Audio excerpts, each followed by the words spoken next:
Baik, assalamualaikum warahmatullahi wabarakatuh. Waalaikumsalam Waalaikumsalam warahmatullahi warahmatullahi wabarakatuh. wabarakatuh. Selamat siang, Bapak Ibu, para peserta webinar series Himpunan Perawat Informatika Indonesia Road to Kongres. Hari ini 23 Maret 2024. Insya Allah kita akan melaksanakan webinar dengan topik Nursing Informatics Design Thinking and the Business Plan oleh Sigit Muhammad Nuzul, Eskep M Biomed, yang insya Allah kita akan berjalan selama 60 menit ke depan. Pertama-tama puji syukur kehadirat Allah Subhanahu wa taala atas semua rahmat dan karunia-Nya. Lagi dan lagi, kembali dan kembali kita diberikan nikmat yang luar biasa, nikmat iman, nikmat Islam, nikmat keberkahan dalam hidup. Kemudian salawat dan salam tak lupa kita hatur dan junjungkan pada Nabi besar kita, Nabi Agung, Nabi Muhammad Sallallahu Alaihi Wasallam.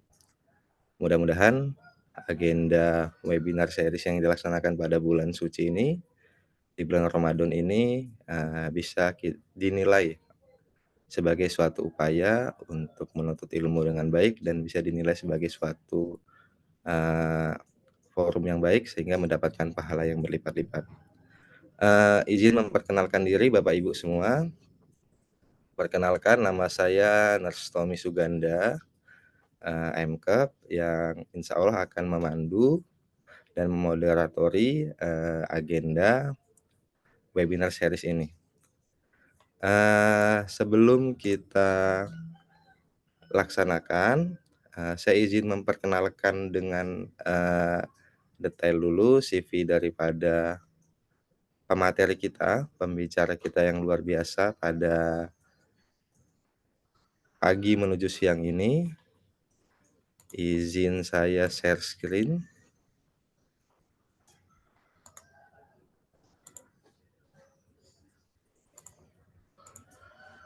Sudah terlihat Bapak Ibu?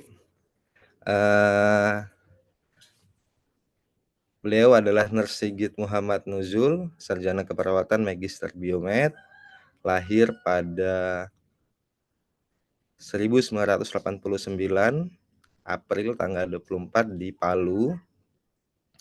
Kemudian beliau saat ini sebagai dosen di Poltekkes Palu, dosen tamu juga di Medika Tekno Sosiopreneurship Fakultas Kedokteran Universitas Indonesia, dan banyak sekali pekerjaan ataupun proyek beliau yang berkaitan dengan teknologi di bidang kedokteran dan juga kesehatan. Beliau memiliki banyak penghargaan,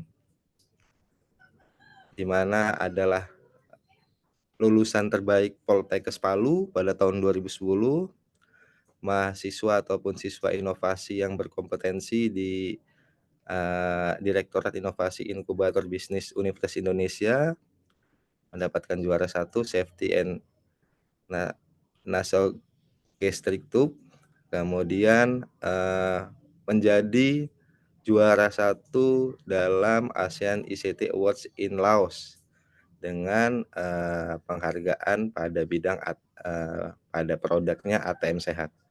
Mungkin akan lebih detail dan lebih jelas bagaimana pengalaman beliau akan disampaikan oleh beliau. Mungkin singkat saja dari saya. Langsung saja kita kasih kesempatan pada Bapak Sigit untuk memaparkan materi dan menjelaskan. Waktu dan tempat saya persilahkan Nurse Sigit. Oke, baik. Terima kasih banyak, Nurse Tommy. Assalamualaikum warahmatullahi wabarakatuh dan selamat pagi, Bapak Ibu, rekan-rekan sejawat sekalian. Semangat pagi di tengah puasa ini. Jadi di weekend kita izin share sedikit mengenai inovasi, nursing informatics dan design thinking serta business plan. Seyogianya mungkin ini materi udah pernah diikuti oleh Bapak Ibu dan rekan sejawat sekalian. Kita tinggal sharing aja, berbagi mengenai bagaimana sih membuat sebuah inovasi, ide menjadi sebuah inovasi, dan bagaimana bisa mewujudkan itu di market, di masyarakat. Saya izin. Yang saya hormati terlebih dahulu Prof. Roro yang sudah bergabung.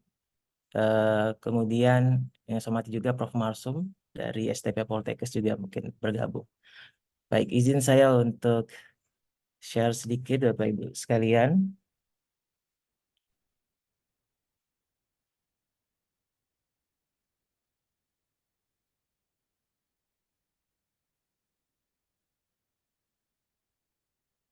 Oke.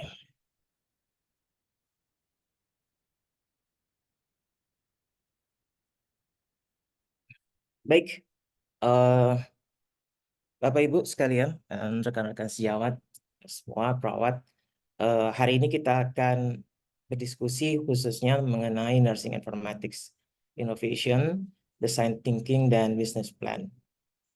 Nah, sebelum kita masuk ke materi selanjutnya, apa aja yang akan kita bahas pada pagi hari ini?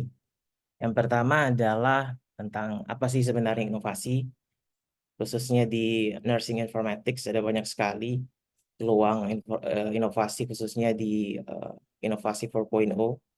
Kemudian kita juga akan sedikit mungkin pengenalan awal saja tentang design thinking yang saya fokuskan ke value proposition, canvas. Walaupun sebenarnya design thinking ini butuh workshop sendiri, dia ada materi sendiri yang cukup panjang, tapi ini sebagai pengenalan awal aja. Kemudian bisnis model juga akan saya sampaikan sedikit tentang bagaimana sih membuat produk kita bisa around the market. Dan terakhir adalah strategi hilirisasi untuk inovasi-inovasi yang kita hasilkan di baik itu di akademik, baik itu di pelayanan, baik itu di startup, dan lain-lain.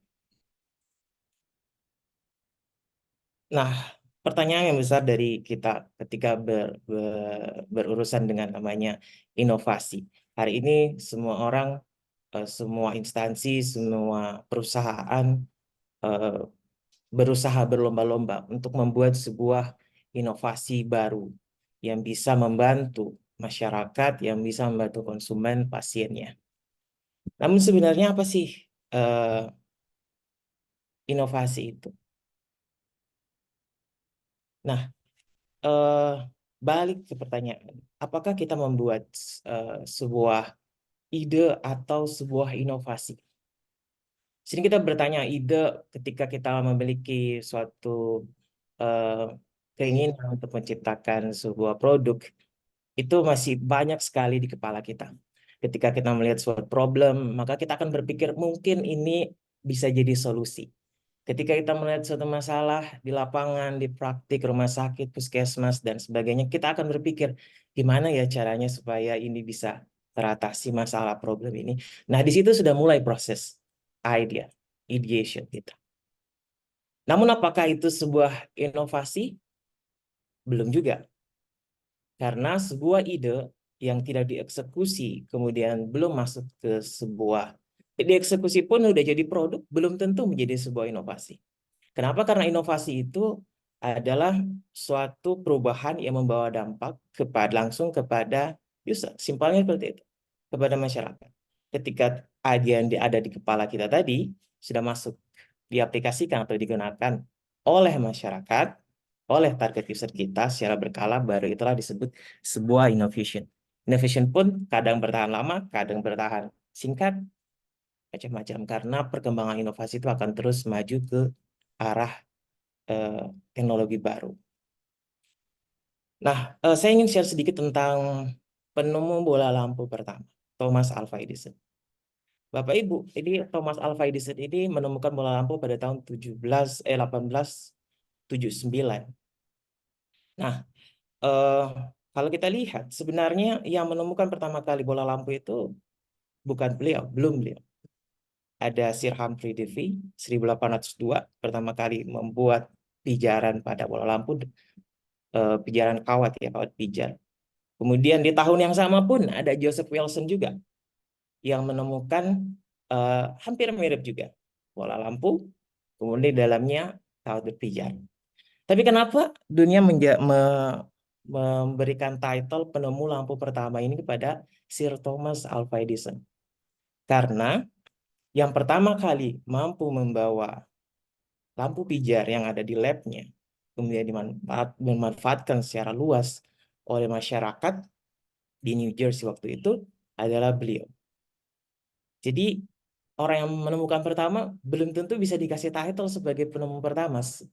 Justru orang yang mampu membawa atau saintis kah itu atau bisnis yang membawa inovasi tadi, idea tadi benar-benar mampu diaplikasikan dalam masyarakat. Nah, yang menarik adalah inovasi itu sendiri seyogyanya kalau menurut Thomas sendiri itu adalah teamwork. Tanpa teamwork, tanpa tim yang solid, inovasi tadi itu hanya ada di kepala, hanya ada di lab. Dia butuh teamwork yang mampu membawa inovasi tadi dari ranah laboratorium workshopnya ke masyarakat, ke user, ke customer. Dan tentu saja butuh networking, karena kalau kita mau buat agar lampu pijar tadi dipakai di rumah-rumah, tentu kita bukan hanya butuh lampu pijar. Kita butuh apa? Kita butuh kabel, kita butuh pabrik kabel, kita butuh tiang listrik, kita butuh pabrik tiang logam, dan seterusnya. Jadi inilah kalau menurut Thomas Alva Edison, tidak ada sesuatu itu, inovasi itu apa yang dia kerjakan adalah sesuatu yang kebetulan. Tidak. Tapi itu semua mulai suatu proses. Suatu proses, suatu pekerjaan yang berkelanjutan. Mungkin itu sebagai pengantar Bapak Ibu. Nah, sekarang pertanyaannya, ada beberapa juga inovasi yang ditemukan oleh beberapa ya startup global lah. Misalkan inovasi adalah sesuatu yang baru, yang bermanfaat, dan mengejutkan. Aspek yang saya perlu garis bawahi adalah surprising, mengejutkan.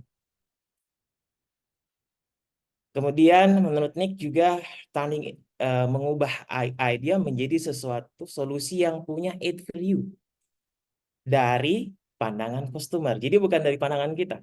Dari pandangan customer suatu value baru. Oke, yang perlu digarisbawahi.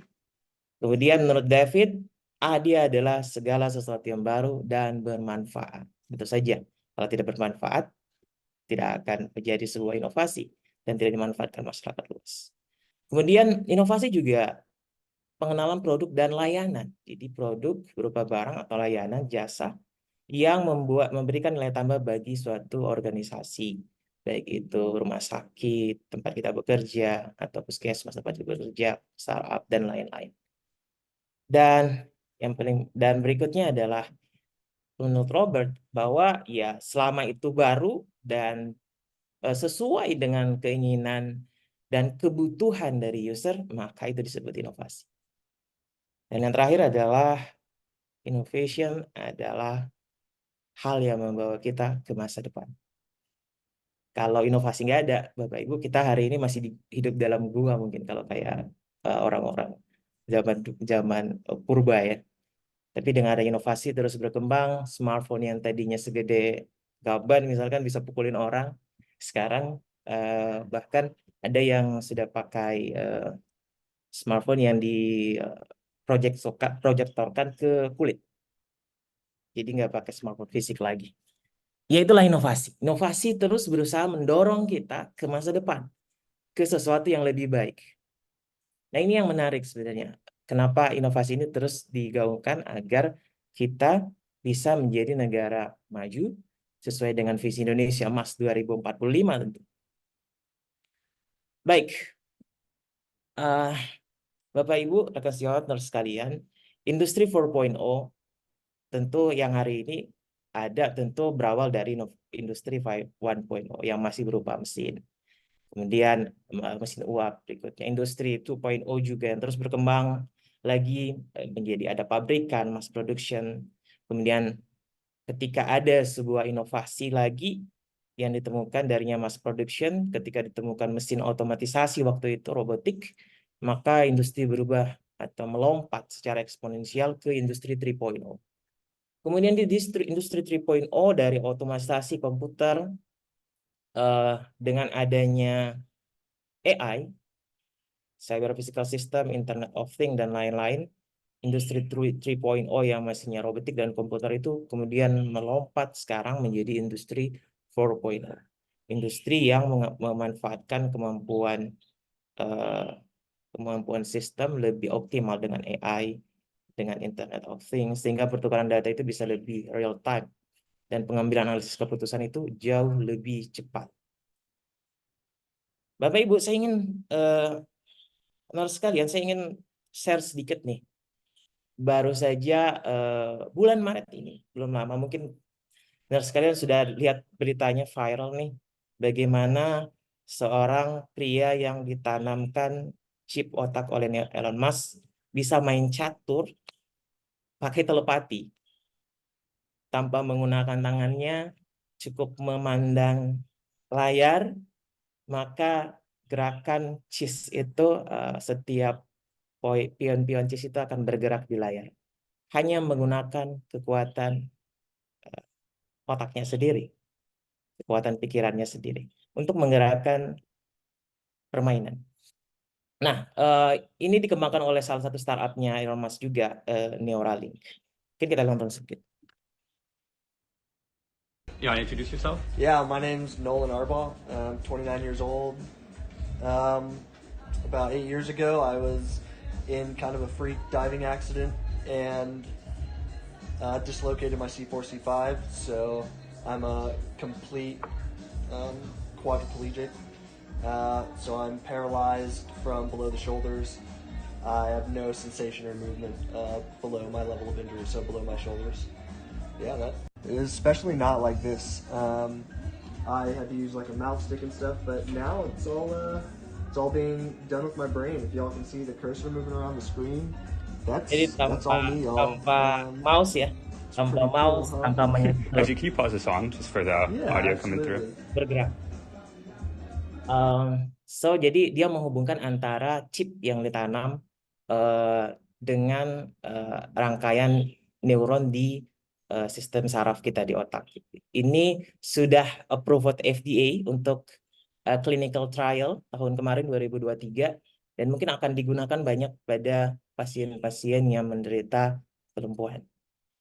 Baik, Bapak Ibu, bagaimana dengan healthcare 4.0 sendiri? Kita juga berevolusi dari healthcare 1.0 yang reduce paper, kemudian adanya linking antara organisasi dan data sharing berubah menjadi healthcare 2.0, kemudian dengan adanya big data berubah menjadi healthcare 3.0, dan terakhir saat ini adalah adanya AI telah mengubah cara banyak sekali layanan kesehatan kita dengan AI dan IoT.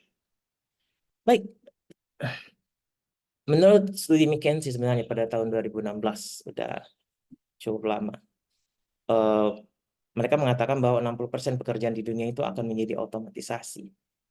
Dan 30% pekerjaan di dunia akan menggunakan teknologi tinggi. Sehingga banyak, ya sebenarnya sah-sah saja. Teknologi itu akan terus maju ke masa depan. Sehingga sah-sah saja jika ada sebagian yang mengatakan bahwa kita tidak perlu untuk mempelajari tentang teknologi baru. Stay dengan apa yang ada sekarang, zona nyaman sekarang. Sebenarnya nggak salah. Jadi sekiranya mungkin ada sebagian perawat kemudian mengatakan bahwa tidak perlu teknologi, ya nggak masalah.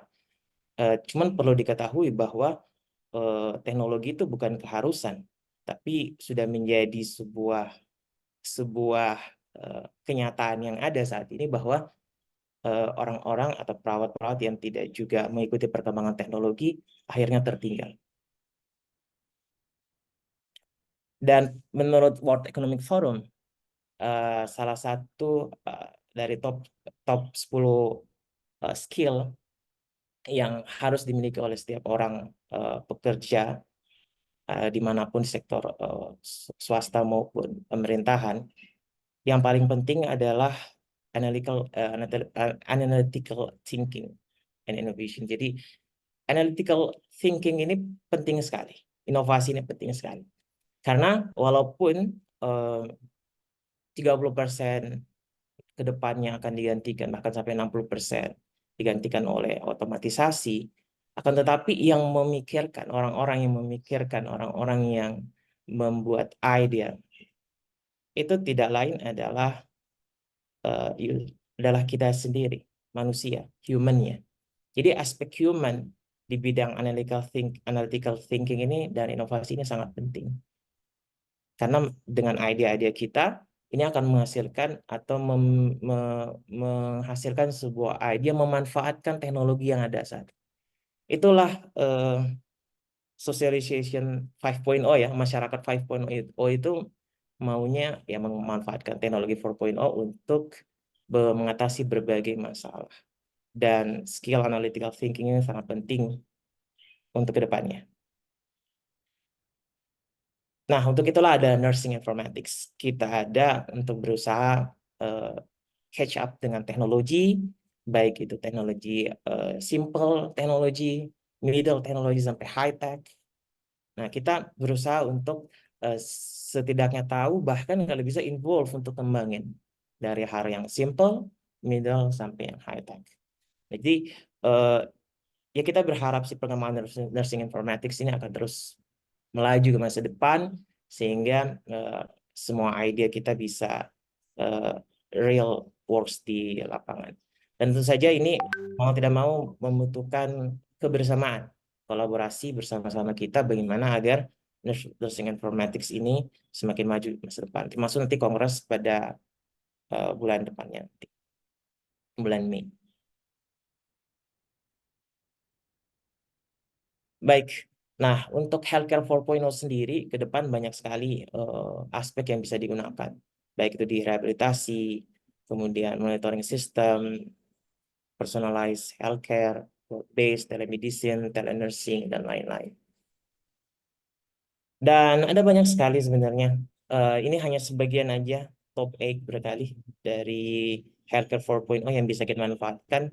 Mulai dari Internet of Health Things, ada juga yang bilang Internet of Medical Things, IoMT, kemudian Medical Cyber Physical System, kemudian Health Cloud dan Fog Cloud, kemudian ada juga Big Data Analytics, Machine Learning and AI, tentu saja, Virtual Reality, dan Blockchain. Kalau IoHT dia memanfaatkan pengiriman data dari hardware. Let's say di sini ada mulai dari alat ceknya, kemudian pengambilan data monitoring apakah obatnya diminum atau tidak, kemudian jadwal schedule minum obat, kemudian apakah ranjangnya di rumah sakit tempat perawatan itu masih kuat atau tidak, atau seperti apa, sudah berapa lama penggunanya, dan sebagainya. Jadi intinya adalah bagaimana agar hardware, alat kesehatan, dan lain-lain pendukungnya, bahkan lingkungan, membuat terang gelap lingkungan itu diatur dengan sistem. Dan mereka terhubung dengan internet. Sebagai contoh di sini, ini yang mulai dari SPO2, motion sensor, tensi, dan lain-lain ini yang ada di tubuh manusia ini bisa terkoneksi dengan apa? Dengan hospital, rehab center, puskesmas, klinik, kemudian bahkan data-data yang general keseluruhan, bukan data perorangan, ini bisa dibagikan kepada office-nya, kantornya, dan lain-lain. Bahkan ke wide area data-data tadi bisa di-share untuk insurance, ya walaupun sebagai orang nggak mau ya. Tapi ini sangat bagus untuk insurance, dari sisi insurance, bukan dari sisi kita. Kemudian ada juga health logistik, medical industry, dan lain-lain. Ini data-data generalnya tadi bisa membantu mereka untuk lebih ke depan melayani lebih baik lagi. Ini ada salah satu contoh health monitoring band pakai IoT untuk blood pressure, untuk nadi dan temperatur. Jadi ini salah satunya saja. Saya cuma ambil dari beberapa penelitian, nanti bisa di-share lebih lanjut. Kemudian ada Medical Cyber Physical System, ini yang digunakan untuk sistem pengawasan yang monitoring pasien di bangsal. Mungkin di beberapa rumah sakit sudah digunakan juga. Bagaimana hasil-hasil cek kesehatan tadi jika terjadi penurunan masalah atau terjadi penurunan kesadaran atau tanda-tanda vital, maka akan diberitahukan, di alarming ke perawat di ruang perawatan. Bahkan ini juga hasil-hasil medication dan lain-lain dari infus, kemudian dan lain-lain, ini bisa terhubung dengan sistem yang nantinya akan membantu untuk pembuatan diagnosis decision support kalau kita sering sampaikan. Jadi ini akan membantu banget pelayanan kita bisa lebih cepat, lebih akurat juga. Untuk build MCPS banyak sekali yang bisa digunakan dari clinical guidelines, tanggapan pasien, medical device, ini digabungkan semuanya untuk membangun sebuah sistem tadi yang terhubung satu sama lain. Sebagai contoh ini yang ada di community yang digunakan bagaimana untuk melihat monitoring seseorang yang menggunakan IoT dari wireless system seperti wristband, motion sensor, EKG, penderita-penderita penyakit-penyakit jantung ya yang biasa digunakan. Dan data ini masuk ke IoT cloud-nya nanti bisa dihubungkan dengan remote care dan emergency system. Kemudian ada health cloud lagi, di mana data-data dari baik itu data care plans, diagnose, kemudian treatment, kemudian data-data dari alat ini kemudian disimpan di dalam sebuah cloud system, sehingga ini sangat membantu sekali, tidak perlu buat server fisik, walaupun sebenarnya itu penting. Tapi kalau startup apalagi atau yang masih buat inovasi awal biasanya masih memakai cloud system yang lebih murah, dan tentu saja ini harus sesuai dengan Peraturan Menteri Kesehatan nomor 24 tentang RMA, bahwa servernya harus di Indo, harus ada PSE juga, dan kalau bisa interoperability dengan satu sehat. Yaitu harapan besar kita bahwa semuanya interoperability dengan sistemnya Kemenkes ya. Baik, kemudian ada juga Health Cloud. Jadi ini sedikit pengenalan. Kalau tadi cloud system dari device langsung ke cloud, kalau fog cloud dia ada semacam server internal lagi yang nantinya menyaring semua data-data yang penting aja yang di-share langsung atau bisa melakukan decision lebih cepat. Jadi analisis data dan decisionnya itu tidak perlu langsung ke cloud, ke internet, ke server internal dulu agar bisa lebih cepat. Karena biasanya cloud ini punya latensi sendiri kan, yang kalah. Nah ini salah satu contoh cloud untuk mengurangi latensi. Kemudian data-data yang di-share di cloud juga bisa di-share, di filter apa saja yang boleh atau tidak untuk privacy, security, dan lain-lain. Saya rasa ini juga udah banyak risetnya, big data analytic apalagi. Ini untuk bagaimana data-data dari semua hospital, emergency, hospital, EMR ya, electromedical records, kemudian pasien, register, data-data dari wearables, kemudian medical device, dan lain-lain ini dikumpulin jadi satu big data yang saat ini data-data tersebut dihubungkan dengan satu sehat melalui interoperability FHIR ya, L7 protokol. Nah, ini mungkin lebih dalam nanti akan ada setiap, jadi teman-teman saya hanya memberikan gambaran umum aja tentang apa saja sih yang bisa kita lakukan dengan Healthcare 4.0 untuk mengatasi masalah-masalah problem di masyarakat. Berikutnya adalah machine learning dan AI, yang dengan AI ini kita seperti membuat bagaimana agar komputer itu seperti dengan deep learning system dia akan belajar untuk mencari pattern, pola, sehingga dengan pola itu algoritma tadi akan menunjuk pada satu decision. Walaupun pada ujungnya decision AI ini kalau mau diaplikasikan harus ada validasi dari tentu saja baik itu dokter maupun perawat. Ini yang biasa kita gunakan AI daily life, misalkan ya GPS, navigation system, kemudian sosial media yang menunjukkan kepada kita inilah yang lagi viral, inilah yang iklan yang banyak dan sebagainya pola mereka. Kemudian kalau di AI di medicine bisa untuk deep learning algoritma untuk ECG misalkan, wearable device, chatbot untuk teleconsult, kemudian virtual assistant untuk health record dan lain-lain. Ini salah satu juga yang menarik nih, salah satu jurnal tentang bagaimana AI dan IoT berperan penting dalam waktu COVID kemarin. Jadi mereka gunakan untuk triase pasien. saking banyaknya pasien membludak, kemudian dilakukan triase dengan sistem ini, dan ini sangat membantu sekali. Udah publish juga jurnalnya. Oke. Tapi ada pro dan cons-nya ya, yang perlu kita perhatikan. Bahwa AI itu walaupun real time data, terus lebih cepat, aksesibilitasnya juga lebih luas, akan tetapi di sana ada cons-nya, human surveillance, social variable, dan lain-lain. Ini security ini yang masih menjadi kendala, sehingga mungkin di sini butuh riset apakah penggunaan AI ini akan sampai menimbulkan masalah-masalah itu. Bahkan secara luas kalau kita lihat AI ini saking kemampuannya luar biasa cepat dalam belajar, bahkan AI pertama pun itu mampu mengalahkan juara dunia catur Jepang hanya dengan belajar 40 hari.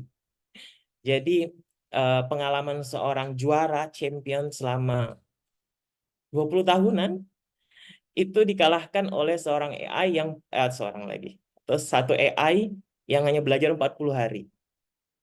Berikutnya dites lagi, ada AI generasi keduanya, versi keduanya, belajarnya cuma 20 hari, ngalahin yang 40 hari tadi, dan seterusnya. Kecepatan belajar mereka sangat sangat cepat, sehingga kadang sebagian oleh Elon Musk sendiri mengatakan AI ini berbahaya.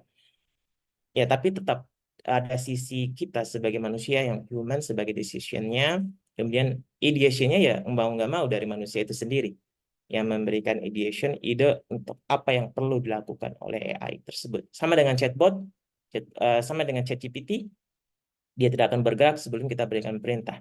Tapi ada masalah juga, kalau ke depan dikembangkan AI yang memerintah AI. Nah, ini something sesuatu sendiri ya. Itu menjadi something problem. Virtual reality, di sini pakar-pakarnya VR ada Ego Aryani, ada Pak Rahman, dan teman-teman yang lainnya juga bergerak di VR. Virtual reality sangat bermanfaat khususnya untuk pengembangan pelatihan ya, edukasi di nursing sendiri, dan juga banyak hal-hal lain, rehabilitasi pasien stroke. Kami lagi ngembangkan itu juga di ATM Sehat untuk telekonsul dan lain-lain. Blockchain ini salah satu hal yang mungkin kedepannya akan sangat-sangat berperan penting. Kenapa? Karena ada aspek security data, privasi. Tapi dengan blockchain ini bisa diatasi, karena blockchain ini dengan sistem kriptografinya ini akan mendesentralisasi data. Jadi seseorang tidak bisa membaca data kita, kita bisa share data kita atas keinginan kita. Karena kita yang punya kuncinya. Nah, ini mungkin akan bisa dibahas lebih detail lagi di kedepannya di webinar-webinar HPI. Jadi pantengin terus webinar kita. Kemudian bagaimana untuk development sendiri untuk Nursing Informatics Innovation? Seperti kita ketahui, transformasi kesehatan, Kemenkes sangat mendukung bagaimana agar digitalisasi kesehatan bisa berlangsung di masyarakat. Untuk itu dana-dana riset juga banyak yang digelontorkan dari Kemenkes, dari rumah sakit kita, atau dari dinas kesehatan mungkin something ada juga yang untuk riset-riset kesehatan 4.0 digitalisasi. Visi juga tertarik. Barusan kami kemarin bertemu dengan salah satu visi, mereka sangat interested really dengan healthcare. Jadi jangan khawatir, dari pemerintah nggak ada, dari pihak swasta ada, selama inovasi kita worth it. Ada opportunity juga di Alkes, 88% Alkes masih import. Jadi untuk meningkatkan TKDN penting. Namun ada challenge-nya. Menurut Harvard Business School bahwa 75-90% dari inovasi yang dilempar ke market itu gagal. Pertanyaannya besar. 75-90% itu besar banget. Rekan sekalian. Kenapa? Karena di sana ada gap. Ada ketidakcocokan antara kebutuhan user dan inovasi yang dibuat. Sehingga sebenarnya kalau kita bicara tentang innovation death valley atau lembah kematian dari sebuah inovasi, sekarang itu ada 2 lembah kematian. Yang pertama adalah dari sisi pembuatan pengembangan produk. Dari TRL 1, Technology Readiness Level 1 sampai 9, kadangkala gap itu muncul di 4 sampai 7. Jadi 1 sampai 4 kan di lab kita, atau di workshop kita, atau di tim kita. Namun ketika ini sudah di testing, kecil-kecilan, tapi pas masuk ke cari mitra industri yang relevan atau co-founder, kalau itu berupa startup, ternyata nggak cocok. Kenapa? Karena biasanya tuh nggak matching antara inovasi yang sudah kita buat dan kebutuhan real di customer. Nah, untuk itulah penting digunakan analisis design thinking, kemampuan untuk menganalisis apa sih sebenarnya kebutuhan dari user, kebutuhan dari pasien kita, sehingga apa inovasi yang kita buat ini benar-benar bisa dimanfaatkan secara mereka, baik itu secara skala kecil maupun nanti ke depannya harapannya bisa scale up ke skala yang lebih luas. Kemudian debt follow yang kedua itu ada pada post market. Biasanya setelah sudah diluncurkan sebuah inovasi, jadi sudah diluncurkan ke masyarakat, kadangkala karena proses marketingnya yang kurang bagus, bisnis prosesnya yang kurang bagus, akhirnya ya really produk yang bagus tapi tidak dengan bisnis plan yang bagus, akhirnya juga fail. Akhirnya jadi masuk ke lembah kematian. Maka dua lembah kematian ini yang harus aware ketika berusaha atau menghasilkan sebuah inovasi baru. Di startup, ya tentu saja ada fail of that yang bahkan startup itu belum muncul, belum dapat pendanaan seri 1 pun bisa langsung ya karena kehabisan dana biasanya dan lain-lainnya, dana yang dikumpulkan dari founder dan co-founder, angel investor yang sudah menggelontorkan dana kadangkala karena tadi persaingan di market atau mungkin memang tidak cocok dalam proses design thinkingnya, ada yang miss, akhirnya tidak bisa dimanfaatkan oleh masyarakat dan gagal juga. Jadi kegagalan ini yang perlu kita hindari, Bapak Ibu, rekan-rekan sejawat sekalian. Kegagalan dalam sebuah inovasi itu adalah hal yang lumrah, tapi lebih cepat gagal lebih baik. Jadi untuk itulah kenapa kita buat design thinking. Design thinking dibuat dengan tujuan agar testingnya bisa lebih cepat, inovasinya bisa lebih diketahui ini worth it atau tidak, daripada yang lama-lama kalau dipikirin di kepala tentang sebuah inovasi nggak kita testing nanti akhirnya sendiri ya. Kadang-kadang seperti itu.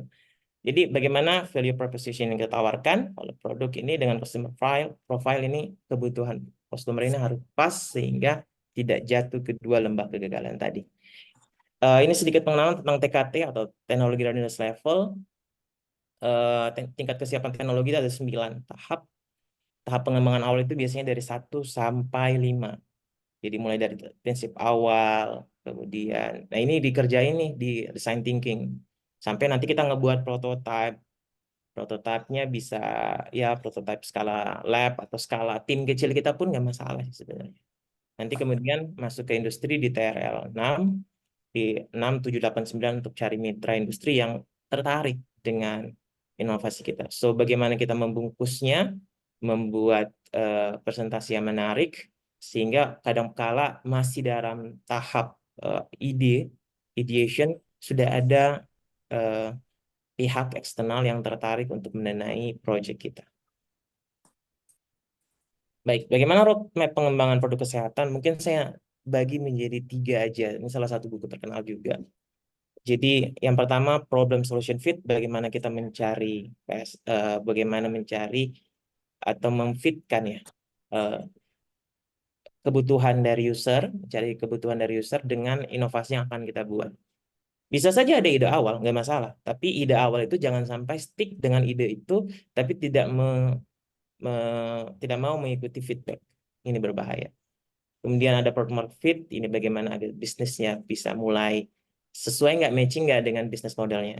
Terakhir adalah scale up yang udah produksi massal dan sebagainya. Ini TKT tadi 13, 45, 69.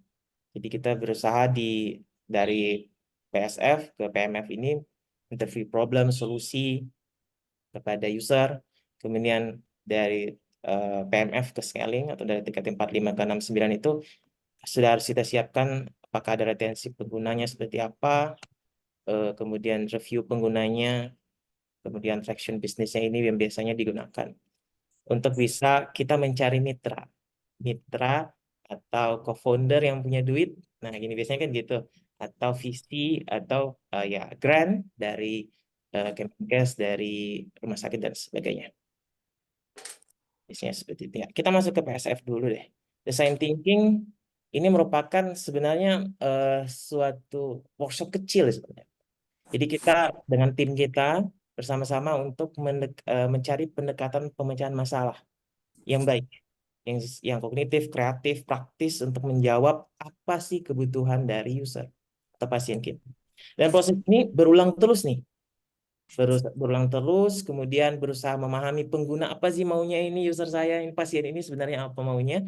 Ya kita dengan itulah sebagai saya sebut nursing ini punya talent untuk mencari dan memanfaatkan atau mencari masalah, kemudian manfaatkan masalah tersebut untuk mencari solusi.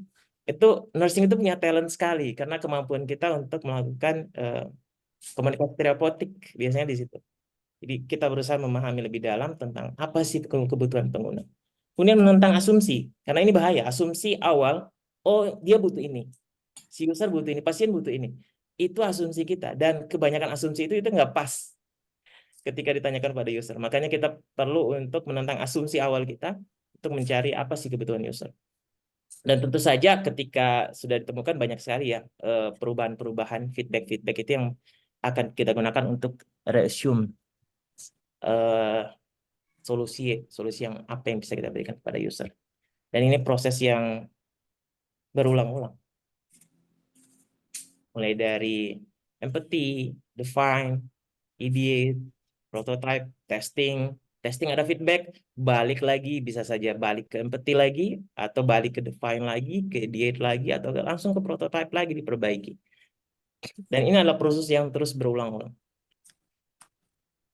Jadi dari simple innovation ini yang kami buat kemarin SNGT, sampai yang kompleks, sampai yang sehat pakai sistem IoT, dan sekarang mengarah ke AI juga, itu semua butuh action. Butuh action. Jadi seperti kata Albert Einstein kembali bahwa itu tidak ada yang kebetulan. Semua inovasi itu worth it ketika kita kerjakan dengan sungguh-sungguh. Begitu ada beberapa hal yang kita butuhkan sebagai seorang design thinker, human need center, kolaborasi, eksperimen, dan user feedback. Jadi kita butuh tim. Tim itu yang kemudian datang kepada pasien sebagai senternya. Dan ini kita lakukan di perawatan. Bahwa pasien sebagai center. Nah, dan kita butuh kolaborasi. Kolaborasi itu kemudian kita wujudkan dalam sebuah eksperimen. Untuk sekedar bertanya, memperlihatkan prototipe kita, minta feedbacknya. Dan ini sebenarnya nursing itu punya talent banget sebenarnya di bidang design thinking ini. Oke, baik. Dan design thinking ini digunakan itu dulu banget, design thinking dari awal, kemudian berubah-berubah. Bahkan Google punya design sprint sendiri yang semuanya berawal dari konsep design thinking. Sehingga ya app-app yang kita gunakan hari ini dari YouTube, GitHub, dan seterusnya itu semua based on dibuat dari design thinking Pak awal. Bahkan mereka punya design sprint itu 5 hari. Jadi semakin cepat testing, semakin tahu bahwa itu gagal atau berhasil kayak gitu kan. Kalau berhasil, oke, kita lanjutkan kan gitu. Oke. Dan itulah dari tim kita pakai biasanya itu pakai board khusus, terus kita tempel-tempel stick notes. Ini sih masalahnya ini. Pas divalidasi, oh benar ini. Oh yang ini enggak gitu di erase kayak gitu. Dan kita selalu menghargai pendapat orang lain. No bully. Jadi kita hargai apa pendapat teman kita karena bisa saja jadi itu yang jadi solusinya. Dan selain itu kita biasanya lakukan vote. Jadi vote pendapat terbaik yang mana, yang itu yang kita eksekusi. So based on kolaborasi bersama tim. So oke, ini mindset yang mungkin saya perlu sampaikan juga kepada Bapak Ibu sekalian. Jadi tidak banyak orang yang akan jadi tidak banyak orang yang setuju dengan ide kita biasanya. Tapi jangan menyerah. Sebagai contoh SNGT itu pertama kali saya sampaikan, saya diketawain. Ya itu real, something real. Jadi tapi ketika kita tidak menyerah dan berpikir ke depan, kita akan untuk menjadikan inovasi menjadi lebih baik, itu sangat positif. Kemudian yang kedua, first idea itu biasanya masih belum terkonfirmasi. Jadi ide pertama kita itu bisa jadi belum jadi solusi. Untuk itu kita butuh feedback. Jadi jangan terlalu yakin dengan ide awal kita, tapi dengan user feedback akan mempercantik ide itu. Dan tentu teamwork. Kita butuh hustler. Teamworknya sini bisa hustler ini adalah businessman-nya di sini. Jadi membuat bisnis modal dan lain-lain. Kemudian kita butuh hipster. Kita butuh orang yang mampu membuat konten. Kemudian membuat idenya seperti apa. Biasanya perawat masuknya ke hipster. Kita yang punya konsep ini masuknya ke terakhir. Kemudian hacker. Hacker ini yang eksekusi teknikal. Jadi sebenarnya kalau kita mau gabungkan teman-teman hacker, teknis maupun dari kita sendiri, mereka butuh insight dari kita untuk membuat sistem itu. Untuk itu sebenarnya nursing informatics menggabungkan antara hipster dan hacker ini. Jadi kita walaupun tidak semua technical itu kita kerjakan, kita harus setidaknya tahu paham teknologi apa yang akan digunakan. Nah, kemudian kita tahu siapa yang harus kita rekrut. Hackernya ini siapa? Apakah dari sisi website kah, atau app kah, IoT kah, AI kah? Jadi bisa lebih baik. Nah, tim ini minimum yang harus kita miliki. Dan seperti kata pepatah Afrika ya, kalau mau berlari cepat ya lari aja sendirian gitu. Tapi kalau mau lari lebih lama dan lebih jauh, ya bareng-bareng. Dan seperti kata Om Einstein nih, jadi orang yang belum pernah membuat sebuah kesalahan adalah orang yang belum pernah mencoba hal baru. So, jangan takut ketika ada sebuah inovasi, cari tim untuk kolaborasi, dan coba untuk jalan. Karena ya semua orang pasti pernah gagal lah. Desain thinking sendiri ada 6 proses, karena ini dikejar waktu ya. Jadi saya cepat-cepatin aja, mungkin sometime kita bisa discuss lagi di luar ini, sama-sama kita di HPI. Ada empatis. Empatis ini adalah tahap untuk memahami kebutuhan dari user. Kemudian kita define apa sih masalahnya dengan di human centric ways. Ini maksudnya yang real problemnya dari si user itu apa. Dengan cara mereka nyampaikan apa sih sebenarnya problem mereka. Dari problem tersebut kemudian kita mencoba untuk menyusun sebuah ide atau ide. Nah, biasanya ya kita berpikir liar. Ide itu sebenarnya tahap yang menyenangkan. Karena kita bisa bereksperimen dengan berbagai macam ide. Yang akhirnya teman-teman kita yang satu tim yang akhirnya menyangkal ini nggak bisa kayak gitu macam-macam. Tapi sebenarnya itu seru. Design thinking itu proses yang seru. Prototyping, ketika ide sudah selesai, kita masuk ke prototyping. Yuk buat nih. Walaupun kadangkala hanya sebuah board yang bersihkan ya ini cerita tentang alatnya apa, terus bagaimana tanggapannya, bagaimana cara kerjanya. Jadi masih berupa gambaran kasarnya itu sudah bisa disebut prototipe awal. Kemudian yang penting sudah bisa kita testing, kita tanyakan kepada user apakah ini diperlukan atau tidak, apakah sesuai dengan kebutuhan dia atau tidak dari prototipe kita tadi. Nah, dan tahap ini menariknya adalah mirip dengan tahap proses keperawatan, assessment, diagnosis, intervention, implementation, and evaluation. Jadi sebenarnya teman-teman perawat itu punya talent banget sebenarnya untuk design thinking nih. Oke, empatis. Jadi kita bisa berusaha untuk observe, kemudian ini yang penting sekali sebenarnya, engage dan immerse, bahwa kita merasa seperti kalau posisinya dia apa yang kita rasakan. Kira-kira seperti itu. Tentu inilah empati ya. Dan tentu harus set aside lagi-lagi asumsi awal kita. Mungkin sedikit ini ada video tentang empati, kita bisa nonton bareng.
klinik videonya. So ini sebenarnya video tentang bagaimana kita meningkatkan empati kita. Dan sebenarnya kita perawat semua pasti awalnya dari empati. Nah, empati ini memang bagaimana kita memahami sudut pandang pengguna potensial. Jadi kita ada something tools yang digunakan yang namanya empathy map. Nah, empathy map ini kita bertanya kepada mereka, apa sih yang mereka pikirkan, perasaannya kayak gimana, apa yang mereka lihat, apa yang mereka katakan, apa yang mereka dengarkan. Terus apa kekurangan atau masalah dia, kemudian atau Jane, apa yang kelebihan yang dia inginkan. Untuk itu kita harus tahu siapa target user kita. Jadi penting untuk tahu inovasi itu mau ditargetkan ke siapa. Biasanya kita akan buat dulu profil penggunanya. Jadi profil pengguna khas dari nama, dia pasti bidangnya apa, kelebihan kekurangan dari yang sekarang itu apa, solusi yang sekarang, kemudian kasus penggunaan seperti apa. Biasanya kayak gini, persona user, macam-macam. Bisa kayak ini kalau sasarannya dokter umum atau perawat di puskesmas, bisa. Kemudian sampai kita biasa list juga media sosial, browser yang biasa digunakan, kemampuan atau tanggapan dia terhadap teknologi. Nah, sangat penting karena iya mau nggak mau kalau kita mau selesaiin masalah dia, kita harus tahu dia paham teknologinya atau tidak. Terus kalau dia nggak paham, seperti apa caranya. Nah, itu penting juga. Nah, contoh persona ini untuk anak-anak dan game yang dimainkan bahkan biasanya kita lihat juga. Jadi penting untuk melihat lebih deep lagi sih siapa persona kita. Untuk itu kita harus jadi seorang net finder. Jadi need finder ini sangat penting. Kita tinggalkan zona nyaman, kita wawancara orang-orang atau user potensial kita tentu dengan kekuatan komunikasi terapeutik ya untuk mendapatkan masalahnya, dan jangan malu takut, jangan berasumsi, jangan menghakimi sebagainya. Ini sangat penting. Jadi seorang design thinking itu adalah seorang need finder. Dia seseorang yang berusaha untuk mencari apa kebutuhan dari user. Nah, biasanya kita pakai empathy map kayak gini. Ini beberapa contoh pertanyaannya. Nah, setelah selesai empathy map, biasanya kita define dari empathy map itu, kemudian kita akan tahu apa sih masalahnya. Kemudian kita buat menjadi lebih simpel lagi. Sebagai contoh nih, saya kasih contohnya app taksi, karena di sini kita punya Gojek, Grab, dan Maxim, dan sebagainya. Jadi, misalkan siapa butuh apa, biasanya seperti itu aja. Usernya siapa, taksi passenger in Amen. Kemudian butuh apa, di user apa butuh apa. Ini yang simpel ini, tapi butuh empathy map tadi untuk mengolah, melihat, fokus. Apa sih sebenarnya masalah user. Baru kemudian setelah ini sudah ada, baru kita masukkan dia ke value proposition canvas. Nah, ini awal mula dari business model canvas biasanya. Kita lihat apa yang perlu mereka lakukan. Misalkan kalau orang lagi nyari taksi, kalau taksi, find taksi dan sebagainya. Kemudian apa masalahnya, nunggu lama misalkan. Kemudian apa yang mereka harapkan, ya kemudahan bayar lah, terus harga yang adil lah. Ya, itu biasanya seperti itu. Kemudian kita ranking dari yang paling rendah sampai paling baik dimiliki atau paling penting. Seperti itu. Kemudian baru kita ideate. Ideate itu kita completely, kadang-kala kalau kita mau berpikir itu untuk cari ide, kadang-kadang wild. Jadi memang itu seru. Jadi seru untuk bagaimana proses ideation membuat sebuah solusi, nanti akhirnya kita akan mengkerucut satu solusi yang ideal, yang cocok. Jadi kita brainstorming untuk membuat berbagai macam ide sebagai sampel aja ya. Buat apps, kemudian buat alat yang lebih murah, kemudian macam-macam lah. Kemudian biasanya nambah value add juga untuk solusi-solusi lama. Seperti itu. Nah, solusi tadi kemudian kita masukkan ke bagian product and service di value proposition canvas. Sebelah kanannya tadi adalah user, customer, sebelah kirinya adalah produk. Produk kita apa aja sih yang mau kita tawarkan? Nah, misalkan kita mau buat something, kalau di sini kan taksi app, terus kita mau buat fitur-fiturnya ABCD, instant booking dan lain-lain, kemudian ada save time dan lain-lain. Jadi kita menentukan apa fitur yang bisa mengatasi masalah dia, dan apa yang fitur yang bisa memberikan kelebihan yang dibutuhkan oleh user. Lalu setelah itu kita ranking dan kita fitkan. Ini proses yang sebenarnya menantang sih sebenarnya untuk memastikan bahwa itu fit, karena ini hidup mati sebuah inovasi. Kalau ini nggak cocok, wah, udah panjang, udah di ujung, ternyata fail. Ini yang berbahaya. Jadi memang sih semua design thinking, business canvas semua dibuat supaya kita cepat testing. Kalau gagal, cepat gagalnya. Jadi cepat gagal, nggak banyak resource yang digunakan. Belum banyak duit maksudnya yang dikeluarkan. Prototype juga begitu. Prototyping kita masuk experimental phase. Biasanya kita buat storyboard kayak gini aja Bapak Ibu. Rekan-rekan sejawat sekalian. Tentang apa? Itu 5W1H aja dulu. Setelah itu baru kemudian kita nanti. Nah ini kalau contoh waktu kita buat ATM set pertama kali itu dari kardus. Kemudian kita testing masuk ke market, ke user ya, bertanya apa menurut mereka ini alat sudah cocok atau tidak, sudah bagus atau tidak, apa kelemahan-kelebihannya dan sebagainya. Nah, biasanya kita testing, kemudian kita adjust lagi. Jadi kita ceritakanlah tadi storyboard tadi, kita mau buat ini menurut Anda seperti apa, tentu dengan bahasa yang santun, dengan komunikasi terapeutik. Nah, setelah testing, apakah sudah berhasil? Enggak. Nah, ini sebagai contoh, waktu kita testing di Masjid UI pertama kali nih, pakai kardus, terus pakai tablet, kita tempel, pakai apa namanya, pakai lakban gitu. Yang penting dapat dulu apa respon user. Nah, akhirnya apakah tes tadi terakhir? Enggak sama sekali, karena kita akan balik lagi. Apakah balik ke empathy untuk lihat user punya keinginan atau ke ide, mungkin idenya belum cocok, kita ganti ide baru, dan lain-lain. Kurang lebih seperti itu proses yang sangat luas. Berikutnya bisnis model, mungkin saya singkat aja. Ini memang butuh waktu yang lebih lama lagi ya. Cuman kita singkat aja bahwa health problems, tambah teknologi, tambah business plan, baru bisa merubah healthcare. Bisa menghasilkan inovasi healthcare. Karena walaupun produk bagus, tapi business plan-nya nggak bagus, akhirnya fail di lembah kedua. Untuk itu biasanya kita pakai business model canvas yang kemudian diubah. Jadi business model canvas ini diubah menjadi lean canvas. Oke. Nah, ini salah satunya lean canvas. Oke, your product is not the product. Jadi inovasi yang sudah kita buat itu bukan merupakan sebuah produk. Produk aslinya itu adalah bisnisnya. Jadi tanpa bisnis model yang cocok, maka produk tadi itu akan gagal. Bagaimana kita mendelivery, bagaimana kita memarketingkan, bagaimana kita mengatur cost-nya, dan mendapatkan review yang sesuai, sangat penting. Sehingga benar-benar inovasi tadi tidak gagal di lembah kematian kedua.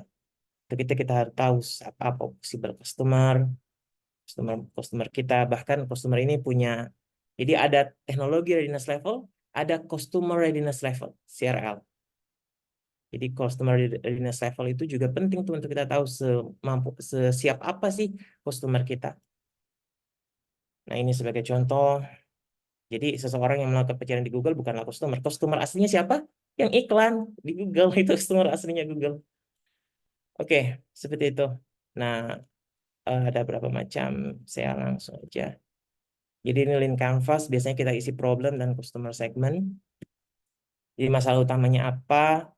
Kemudian ini kita masukkan alternatif solusinya apa, dan early adopters yang bisa menggunakan atau manfaatkan solusi kita ini siapa aja. Jadi contoh kayak gini.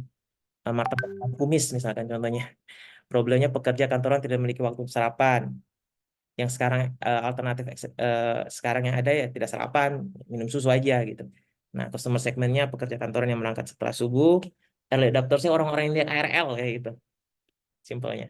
Nah, apa value proposition kita?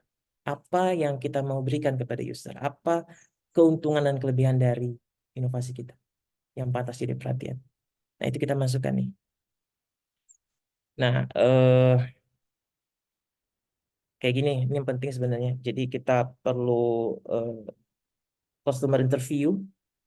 Jadi macam-macam customer interview yang bisa dilakukan, bisa lewat wawancara, bisa lewat platform, dan lain-lain. Ya, sebagai contoh di sini martabak Bang Kumis ini buat sarapan mudah dalam perjalanan. Kemudian high level konsepnya makan martabak semudah cilok sih. Jadi dia buat martabaknya satu kali gigit, lebih kecil. Dia lebih cepat, lebih simple, mengenyangkan. Gitu. Konsepnya seperti itu. Solutionnya, misalkan ya ini martabak dalam kemas satu genggaman, channel. Nah ini yang penting sebenarnya. Jadi channel ini yang sangat penting untuk memastikan bahwa produk Bapak Ibu, inovasi Bapak Ibu, rekan-rekan sales semuanya bisa dimanfaatkan oleh user. Tanpa channel kita nggak bisa apa-apa. Untuk itu kita harus tahu channel kita lewat apa. Kemudian early channel bisa kita harus lihat juga apakah ini berbayar atau tidak, kemudian langsung atau tidak. Ini akan sangat mempengaruhi eh, eh, tanggapan atau penerimaan dari user. Ya, channelnya bisa lewat WA Group, FB Ads, FB Group, dan lain-lain. Ini sebagai contoh aja. Kemudian, revenue dan cost structure ini penting. Tahu dong harganya COGS-nya berapa sih? Nah, ini penting. Revenue dari mana? Nah, revenue ini menarik nih. Jadi revenue itu sebenarnya bukan hanya ini saja. Bisa aja revenue dari hal lain. Jadi bisa dari macam-macam tuh. Kalau udah gede kan bisa jadi iklan dan lain-lain. Sebagai contoh saja, begini cost structure, revenue streams, kemudian ya semakin banyak revenue yang bisa kita dapat juga bisa freemium, ada juga yang freemium dikasih free tapi dibatasi fiturnya. Kalau mau yang premium ya bayar. Ya banyak app kan seperti itu. Kira-kira seperti itu untuk revenue streamnya. Banyak hal lain yang mungkin bisa kita diskusi lagi ke depan. Key metrics-nya, jadi key metrics-nya yang penting untuk setting target. Target kita itu sudah berapa banyak orang yang kita akuisisi, user yang pakai, retensinya ada atau enggak. Nah, ini yang penting untuk kita pelajari. Revenue-nya itu bagaimana kita membuat revenue yang lain mungkin untuk menambah revenue, dan bagaimana apakah user kita mau. Nah, ini penting. Mau untuk menawarkan ke orang lain. Ada inovasi ini loh. Ada produk ini loh. Apakah dia mau atau tidak? Nah, ini penting untuk menjadi key metrics kita. Kira-kira begitu. Kayak sini key metrics-nya berapa orang yang pengunjung toko, berapa orang pelanggan, dan berapa orang yang transaksi dan penjualan. Unfair advantage juga adalah hal yang kunci biasanya, dan ini harus dihakikan. Untuk itu penting untuk kita ada haki, apalagi kalau alat itu paten harus penting sehingga tidak mudah ditiru oleh orang lain. Kemudian ini kalau martabak Bang Kumis ini unfair advantage ini adalah semuanya toko kuliner gitu, jadi jago masak semua. Strategi saya minta 5 menit lagi ya Mas ya. Oke, jadi strategi hilirisasi mungkin saya nggak panjang juga nih karena ini putus session sendiri juga, kita bisa diskusi nantinya. Yang penting itu yang pertama, kalau Bapak Ibu adalah seorang inventor inovasi, sebelum ke nyari co-founder ataupun biasanya bisnis lain atau mitra, perlu untuk NDA. Jadi NDA dulu gitu, agar jangan sampai agar kerahasiaan itu pun sebenarnya belum cukup kuat kalau nggak dengan MOU dan MOA, tapi NDA at least ini menjadi barrier awal kita agar ide kita nggak dicuri oleh orang. Dan sifatnya itu berlaku terus-menerus dia. Nggak bukan 5 tahun, 10 tahun. Biasanya di NDA itu nggak dicantumin kecuali both parties setuju. Kemudian licensing biasanya researcher banyak seperti ini nih. Jadi dosen-dosen punya alat atau punya inovasi, tapi karena memang punya kesibukan sendiri di tridharma perguruan tinggi, akhirnya nyari startup atau industri yang mau untuk mencari bisnis model yang tepat dari inovasi yang dia buat. Jadi seperti itu. Makanya biasanya ada paten, ada haki apa. Kemudian nanti biasanya 5% dari harga ya, biasanya nilai paten itu. Jadi si inventornya dapat 5% dari harga. Dan diterima setiap tahun. Ada juga McLaren. McLaren ini ketika biasanya startup, seperti contoh kami, punya idea tapi tidak punya lisensi untuk produksi. Nah, kita McLaren kerjasama sama manufacturing berizin untuk produksi alatnya di park dan sebagainya. Startup. Jadi startup ini mungkin something butuh ke depan ini, karena startup di sini semua teman-teman yang ada di sini banyak yang orang-orang startup. Jadi ya mungkin kita butuh session sendiri dan kongko-kongko lah antara startup, bagaimana supaya kita bisa mungkin bisa ada potensial kolaborasi dan lain-lain. Oke. So create what user need itu sangat penting. Jangan create apa yang nggak dibutuhin orang, karena akan membuang waktu kita, membuang dana kita juga. So, create what user need, dan don't try to create money. Tapi create sesuatu yang berarti, inovasi yang bermanfaat bagi orang, dan jangan khawatir nanti uangnya akan mengejar Anda. So, ini reference. Thank you. Saya lewat 18 menit. Saya kembalikan ke moderator. Oke, baik. Luar biasa sekali Nurse Sigit atas paparan materinya. Tidak apa-apa, Nurse, lewat sedikit tidak apa-apa. Bagi Bapak Ibu Nurse yang ingin berdiskusi atau ada pertanyaan, silahkan raise hand. Persilahkan Bapak Ibu. Oh, ini ada pertanyaan dari Nurse Aryani Pertiwi. Terima kasih sharingnya Nurse Sigit, inspiratif. Bolehkah di-share pengalaman Nurse Sigit membentuk tim untuk mengembangkan inovasi? Bagaimana mencari orang-orangnya, karakternya, kriterianya seperti apa saja yang Nurse Sigit cari, yang digunakan untuk direkrut di dalam tim? Itu pertanyaan pertama, Nurse. Bisa mungkin langsung dijawab saja, Nurse. Boleh. Nah, jadi memang faktor teamwork itu sangat krusial ya dalam startup, dalam apa saja, tim inovasi, kemudian tim besar, organisasi, apapun teamwork itu harus mutlak ada, karena kita butuh banyak perspektif, bukan hanya dari sisi perspektif kita. Nah, cuman yang jadi kendala kadangkala kita nggak dapat partner yang, atau ya anggota tim yang sesuai dengan keinginan kita. Untuk itu ada dua hal. Pertama ya, kalau kita mau cari tim yang sesuai dengan kita ya satu visi, itu dulu lah. Minimum kita punya visi yang sama. Walaupun kadangkala untuk mencapai visi itu jalannya beda-beda ya.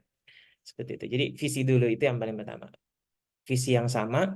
Kalau kita punya visi sama, kita akan bergerak melangkah ke tujuan kita sama-sama. Walaupun di tengah perjalanan itu impossible kayaknya nursery-nya. Dapat tim yang akur-akur mulu itu susah, sulit. Pasti akan ada gejolak di dalamnya. Nah, justru itulah yang biasanya saya alami sendiri tuh.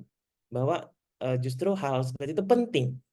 Kadangkala si hipsternya ini yang buat konsep ini, harus begini gitu. Tiba-tiba hasilnya bilang, jangan dulu, duitnya nggak ada, duitnya harus dibagi gini. Nah, gitu. Jadi itu penting sebenarnya. Dia harus punya hustler, punya hipster, punya hacker. Jadi 3 hal ini yang minimum ada di tim kita untuk membuat sebuah inovasi, sehingga apa yang kita buat itu kadangkala penting juga untuk ada dinamika seperti itu. Tapi yang paling penting kalau mau ditanya karakter atau kriteria ya bermacam-macam, tapi yang paling penting dari saya itu adalah visi. Visi kita sama, itu aja dulu. Dan visi sama, kita coba jalan gitu. Ya walaupun itu kadangkala dalam perjalanan kami sendiri di startup kami udah cukup banyak juga pergantian founder ya, foundernya. Ya, kira-kira seperti itu Nurse pengalamannya. Oke, baik Nurse Sigit, terima kasih. Jadi yang utama visinya dulu yang sama ya Nurse ya. Ya, Kemudian betul. beberapa dinamika ke depan mungkin akan jadi tantangan untuk dinikmati ya. Memang itu adalah prosesnya seperti itu. Betul, itu the proses Nurse sebenarnya. Aryani Pertiwi. Kemudian ada lagi dari Nurse Umi Wahyani. Izin bertanya Nurse Sigit izin bertanya, salam kenal. Yang kenal juga. Praktikasi apa yang bisa dipraktekkan di layanan rawat inap Nurse? Terima kasih. Wah, ini luas banget tuh kalau kita ditanya. Kalau saya ditanya inovasi apa yang bisa kita praktikkan di layanan rawat inap, sebenarnya jawabannya itu ada di pasiennya. Jadi kalau kita biasanya berasumsi tuh, oh ada masalah ini pasti. Sebagai contoh kalau kita lihat video tadi ada keterlambatan. Ngantri 3 jam. Itu kan lama banget tuh. 3 jam nunggu itu pasti lama. Nah, kan kalau lagi antri bagaimana mempercepat. Nah, tapi ini lagi-lagi back ya. Ini asumsi. Dan kebanyakan ketika kita melakukan desain tinggi, asumsi itu ternyata nggak real. Ternyata harus berubah. So, kalau ditanya inovasi apa yang bisa dibuat, tadi contohnya bisa aja yang tadi ya, mengatasi antrian, itu kan itu permasalahan klasik gitu, dirawat inap. Tapi itu asumsi. Nah, kalau ditanya mau cari di mana bisa dapat inovasinya, cari problemnya. Tanya aja ke pasiennya. Pasti tiap pasien itu dari 10 pasien ada problemnya yang sama. Nah, problem yang sama itulah yang kita coba cari tackle. Semakin banyak masalahnya sama, semakin banyak problemnya sama. Dan semakin bagus nanti market size-nya. Bisnisnya berarti oke, visible secara bisnis. Kebutuhannya banyak. Kayak gitu. Jadi, back to your patient, tanya ke mereka apa kendalanya. Nah, itu yang kita coba untuk tackle. Dengan inovasi yang 4.0 tadi ada banyak kan? Nah, itu bisa digunakan. Kita explore lebih jauh lagi, kita saling sharing di sini di HPI untuk mengatasi masalah-masalah tersebut. Yuk bareng gitu kali dengan HPI. Ya itu Nur Saldi silakan tuh. Oke, baik. Selanjutnya ada resen dari Nersaldi. Silakan Nersaldi. Terdengarkah, Mas Tommy? Ya, terdengar. Pertama kesannya dengan materi hari ini tentunya ini sangat ini sih eye opening gitu ya, bahwa there's something more yang kita bisa lihat gitu beyond our profession as a nurse gitu kan. Jadi menurutku yang pertama ini memang harus ada sesi lain sih Sigit nih, terutama memecah yang 4 pembahasan tadi menjadi satu-satu, sebenarnya itu pun nggak cukup gitu ya. Saking menariknya, dan ini mestinya ada hands on sih gitu. Jadi ada hands on, butuh didampingi kita kayak gimana ngisi bisnis model canvas itu kayak gimana ya kan. How to-nya design thinking itu juga sangat-sangat menarik. Berbagi pengalaman waktu saya di Kemenkes di DTO tahun lalu ya, bahwa memang budaya-budaya private, budaya-budaya startup yang barusan disampaikan Sigit ini masuk ke pemerintahan itu sangat-sangat mentransformasi hampir semuanya. Dari segi cara berpikir sampai ke cara eksekusi gitu ya.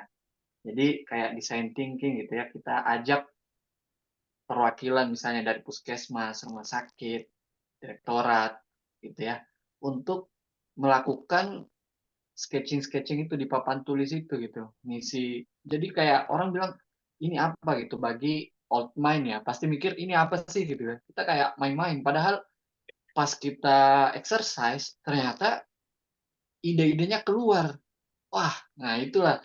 Sehingga mungkin kalau salah satu yang cukup matang ya sekarang produk dari Kemkes ya, ataupun inovasi ya, misalnya Satu Sehat lah, Satu Sehat Mobile. Karena memang dari segi dari awal memang user udah dilibatkan juga ya, meskipun memang masih banyak celah. Nah itulah yang saya bilang mungkin iterasi-iterasi itu butuh dilakukan gitu. Nah itu mungkin yang kedua.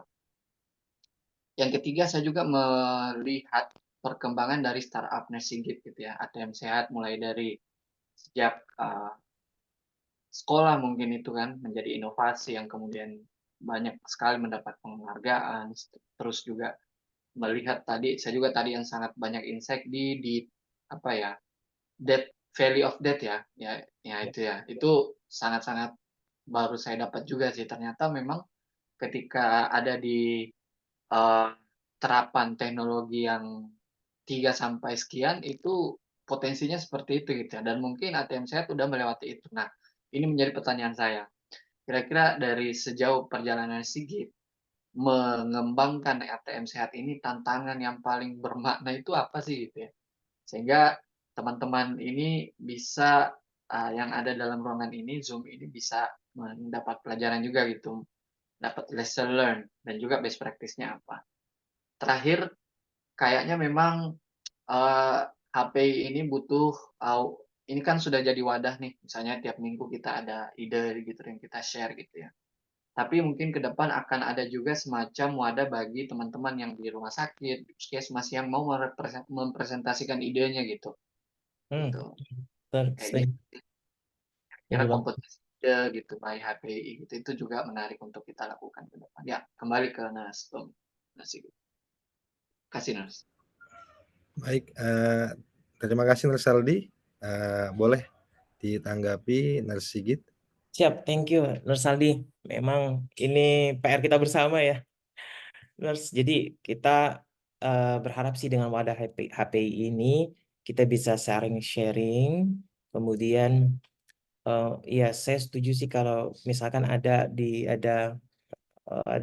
session sendiri untuk sharing kita kita ibaratnya saya sering bilang itu kurasi. Jadi proses kurasi bagaimana agar teman-teman nurse yang punya ide ini bisa dapat tim yang pas dan juga bisa dapat membuat bisnis model yang pas tentunya. Jadi butuh kurasi. Nah, ini salah satu peran HPI ini. Kita buat kegiatan-kegiatan ya mirip-mirip hackathon lah, tapi hackathon lebih teknis. Nah, mungkin kita bisa lebih ke sisi konsep-konsep kita matangin dulu dan lain-lain. Tapi tentu saja harus ada orang. Ya, itulah peran kita Nurse Informatics untuk melihat ini visible atau tidak secara teknologi ya. Oke, balik kemudian ke pertanyaan tentang kendala. Wah, kalau ditanya tentang kendala itu banyak banget Nurse ya. Dari 2017 kita start itu dari PKM mahasiswa, program kreativitas mahasiswa. Banyak kendala dari sisi baik itu internal maupun eksternal. Which is memang akhirnya ada hal yang harus dikorbankan memang. Ya itu kendala tersendiri sih. Tapi the back, yang penting never give up lah. Itu yang pertama dulu. Nah, kendala terbesar yang dialami oleh ATM Sehat sendiri itu adalah kendala teknologi manufacturing. Jadi ini untuk lesson learning kita teman-teman semua yang mau buat alkes inovasi di alkes tuh ternyata untuk masuk mencari mitra itu tidak mudah. Cari mitra karena kan kita which is kita buat alkes IoT tapi kan alkes itu strictly regulated. Jadi kita diatur oleh regulasi yang sangat ketat. Mulai dari pre-market sampai post-marketnya. Jadi kita butuh mitra. Nah ini kendala terbesar sih. Kami udah 4 kali ganti mitra. Jadi cukup banyak kali ganti mitra ya. Tapi terakhir mitra ini alhamdulillah pas banget sih sebenarnya. Dia mau injek lebih dalam, mau ada pengembangan ini, butuh ini, oke kita running. Oh ada yang penting ya ada potensi marketnya. Oh yang user ada nih yang mau beli, tapi dia butuh gini-gini. Nah itu yang penting sebenarnya. Jadi kalau saya ditanya tentang kendala terbesar ATM Sehat sih sebenarnya kalau dari sisi konsep kita sama teman-teman cukup bagus sih kerjasamanya. Dari sisi konsep dengan masuknya founder baru juga penting.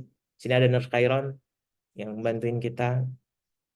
So thank you Nurse. Jadi intinya sih ya penting sih ATM Sehat kalau bagi kami sendiri untuk sisi IoT itu nyari mitra yang sesuai untuk manufaktur karena itu kendala bottleneck banget kalau di manufaktur. Ya seperti itu ya kira-kira Nur Saldi. Kalau tim ya wajar lah banyak banyak perbedaan pendapat di tim dan lain-lain itu sudah jadi dinamika sebuah organisasi baik itu perusahaan maupun startup. Oke. Thank you Nurse. Oke, baik Nurse, ini terakhir ada pertanyaan di kolom komentar dari Nurse Wali terkait inovasi bisnis AI di bidang keperawatan. Apakah kira-kira bisa kedepannya perawat bisa digantikan dengan robot? Kalau bisa, kemudian bagaimana terkait regulasi STR dan SIP? Bila robot bisa menggantikan perawat, apakah bisa STR digantikan dengan kalibrasi alat robot tersebut? Ya itu menarik sih sebenarnya pertanyaannya menggelitik tuh. Ya, which is ini bisa potensi terjadi ya.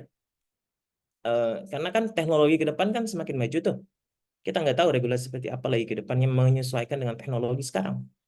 So, kata McKinsey bahwa 30% itu 60% otomatisasi ke depannya itu akan mengancam kita juga.